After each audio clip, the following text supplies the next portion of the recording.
समाजाला 50%च्या ओबीसी मधून आरक्षण मिळालं पाहिजे ही आमची मागणी असताना गेले अनेक वर्ष झालं राज्यभर आंदोलन सुरू आहे।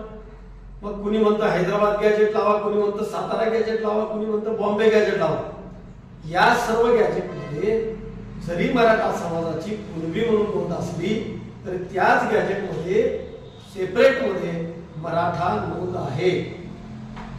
हे सर्व जे महसुली कागदपत्र आहेत हे सगळ्यात मोठे पुरावे आहेत, परंतु या पुराव्यानुसार ठोसपणानं मराठा समाजाला म्हणजे जो आरक्षणापासून वंचित आहे या मराठा समाजाला कशा पद्धतीने आरक्षण मिळणार हे कायम प्रश्नचिन्ह आहे।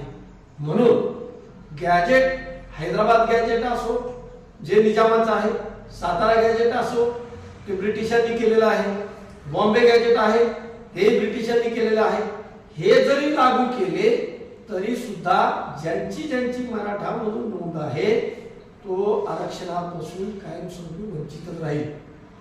त्यामुळं या गॅजेटचा हवा तेवढाच उपयोग करावा आणि सरसकट मराठा समाजाला मराठा म्हणूनच आरक्षण द्यावं हीच मागणी आमची योग्य होईल आणि सरकारने सुद्धा याच मागणीकडे 100% लक्ष द्यावं, अन्यथा मराठा समाज दोन्ही घरचा पाहुणा उपाशी राहील अशी भूमिका होईल आणि त्याला सर्वस्वी जबाबदार हे सरकार आणि विरोधी पक्ष हे दोन्हीही राहतील।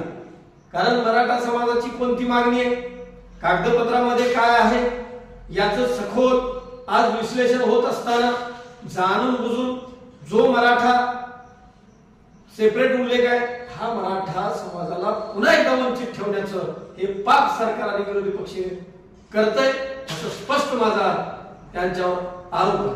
म्हणून आम्हाला मराठा समाजाला 50%च्या ओबीसी मधून आरक्षण हे देत असताना सरसकट मराठा म्हणूनच आरक्षण द्यावं हीच आम्ही या ठिकाणी मागणी करतो।